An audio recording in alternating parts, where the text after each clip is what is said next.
Hello and welcome to Business Daily with me, Manuela Zaragoza. Coming up, what a slowdown in China's growth means for India. Is it a case of India rises where China falls? The world needs other engines. An economy which can grow at 8 to 9% like India certainly has viable shoulders to provide the support to the global economy. Also, the gap between India's have and have-nots. Could it rein in the country's growth and potential? We've brought people who are close to the poverty line above the poverty line, but the people who are destitute, to bring those people above the poverty line is going to be a challenge. That's all in Business Daily from the BBC. The BBC kicks off its India season today. We'll have lots of reports from there in the coming weeks, also here on Business Daily, of course. But today on the programme, we're asking if India can take China's place as the world's leading emerging market economy. Certainly the Indian Prime Minister Narendra Modi, who came to power in the middle of last year, has big economic ambitions for his country. So is China's moment of weakness, with share markets down, economic growth slowing and the currency, the yuan, devalued, India's moment to take the lead? The BBC's business editor Kamal Ahmed asked India's finance minister Arun Jaitley.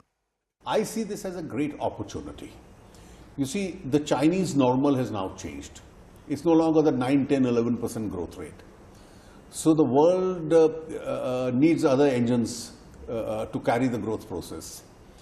An economy which can grow at 8 to 9% like India certainly has viable shoulders to provide itself the support to the global economy itself. Secondly, the markets which have been adversely impacted by China, such as oil, commodities, etc., are the markets which we are not products which we are exporting. We are net importers. So for us, lower commodity prices and lower oil prices is a boom for us. So as long as the low prices continue, it's good for the Indian economy because we spend less in buying them. And I think it's therefore a great opportunity for India and a challenge to Indian politics if we can continue to reform at a faster pace to attract global investment. Then our ability to provide that shoulder which the world economy needs would be much greater. Many people say that India is very good at talking about reform. China just gets on and does them. Is democracy one of your biggest drawbacks? I think democracy is one of our greatest strengths. As a democracy and a developing society which still has a lot of many poor people, the challenge of reform is always greater. Because you have to convince those segments of society which haven't benefited from the growth processes yet that reforms are good for them. The processes could be slower, but it's a more stable system. That was India's finance minister Arun Jaitley. Well, we heard him mention the millions of Indians still living in poverty because despite an official expected growth rate of between 8 and 8.5% for this year, India remains home to a staggering 1/3 of the world's 1.2 billion poorest people. There is, of course, a belief that rapid growth will lift many of those out of poverty. That's the theory anyway. In the meantime, growth has yet to touch tens of millions of Indians who live with no access to things such as food, drinking water, sanitation and education. The BBC's Raul Tandon sent this report.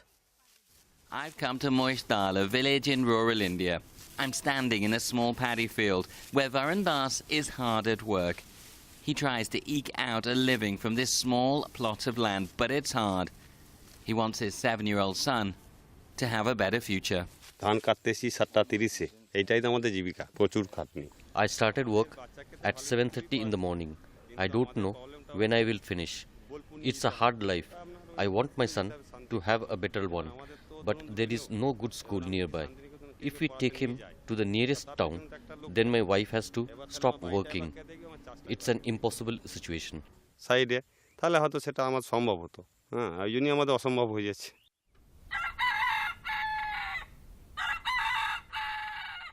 More than 70% of Indians live with the chickens in villages like this one. It's a long way away from the billionaires and India's space program. Here, people just struggle to survive. Rahul Bose is trying to improve literacy in this village, but he says it's a difficult task because it doesn't have basic amenities. You need water, you need electric, you need a pump. Those are not given. This village, for example, have hardly any individual electricity connections. You work very closely with the villagers here with their children. Do you see the effects of those health problems they're facing now, particularly diarrhea? Yeah, diarrhea and bacterial infections. It's a very common feature. There's a lot of discussion about stunting taking place. And when you see a lot of the children around us, they are very small, aren't they? They're smaller than they should be at that age.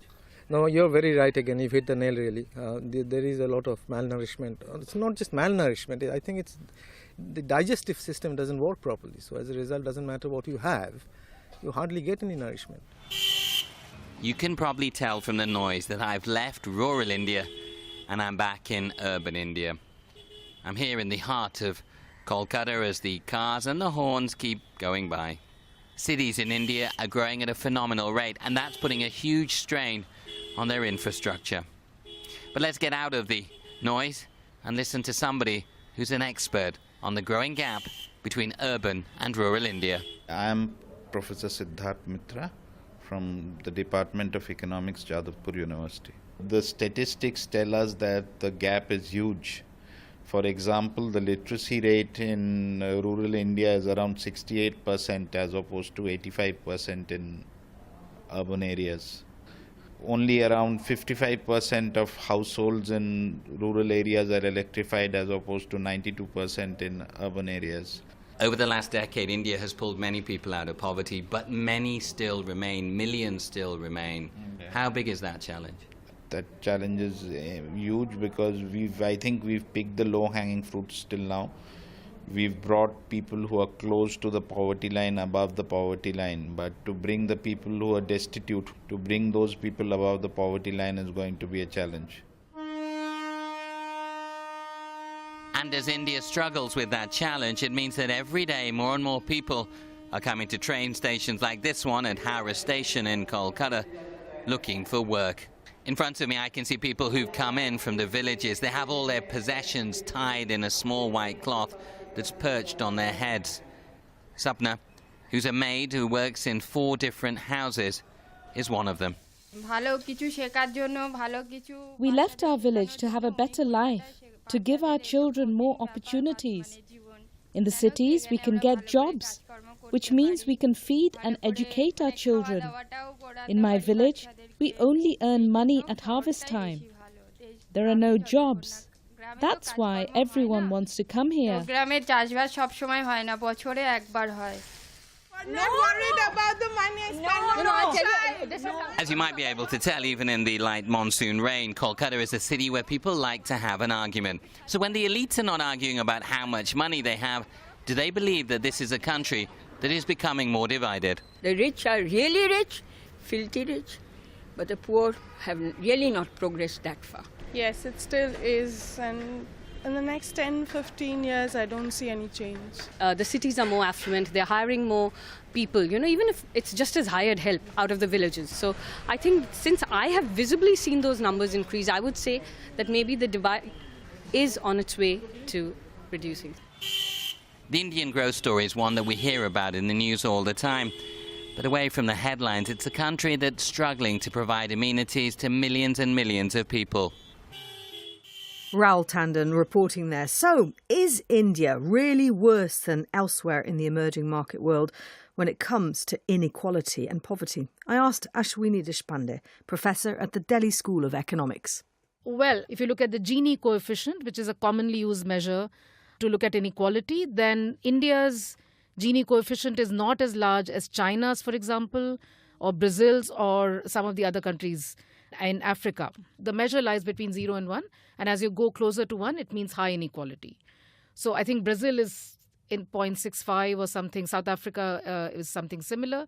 China is in 0.5 something, whereas India is in the 0.38 to 0.4 region, which by Indian standards is high and has increased over the last 15 years. But by international standards, it's still not as high as it could be as you see in some of the other countries. And is the Prime Minister, Narendra Modi, is he tackling this at all? So just because it's not as bad as some of the other countries in the world doesn't mean that internally it's not an issue. So, for example, if you look at the richest 1%, then they hold close to half of the country's total wealth. So, domestically, it is a huge issue. As far as what Narendra Modi government is doing about it, my sense is that it's not doing very much. And why is that? Because I think that originally, when the BJP was contesting elections with Narendra Modi as their prime ministerial candidate, not only was there no promise to reduce inequality, the promise that he made was that the economic systems in the country would be made more investor and more business friendly. Now, several of these measures have adverse consequences for inequality. For example, if the rich are given tax breaks or tax incentives or subsidies, then these things, keeping other things constant, will worsen inequality. Or if labor laws are made more flexible in the interests of business, then they can have adverse consequences for the working class. And are there parts of India where you can say the inequality is worse than in other parts? And if so, why? So, for example, one critical dimension that we are seeing, and we are seeing a concrete expression of unhappiness or discontent related to inequality, is the question of the use of natural resources and the development process. So there are many parts of the country that are extremely rich in forest and mineral resources, which is the kind of the central eastern belt of India. These areas have been in the throes of an armed insurgency for several years now. One of the issues in the insurgency is the control over these natural resources by the traditional inhabitants of those areas. As development projects proceed in these areas, the question is, who gets the spoils from these projects? If the tribals are rehabilitated, where will they be going? What will be the alternative source of livelihoods? How will the state ensure that they get an adequate compensation for the loss of livelihoods that will entail? And there hasn't been a consensus on this for several years now. And the Modi government seems to offer absolutely no indication. There's been no indication that they are planning to settle this question in an equitable way anytime soon. Is there a bit of complacency among Indians as well with regard to inequality between the rich and poor, in the sense that there is a caste system and it's accepted that some people are born into this world to be poor, and that's it? There are multiple reasons why moving out of poverty might be difficult, and caste is one of them. But my way of looking at this is different. I mean, I think the belief that individuals have the responsibility to get themselves out of poverty, that itself is something that I question. I think that economies have some structural reasons why some people fall into poverty in the first place. And I don't think it's to do with individual responsibility or individual causes alone. Professor Ashwini Deshpande at the Delhi School of Economics. You're listening to Business Daily from the BBC with me, Manuela Zaragoza. Well, some believe that inequality and the high number of Indians who continue to live in absolute poverty will ultimately hold the country back from achieving its full potential and from competing effectively with China on the global markets.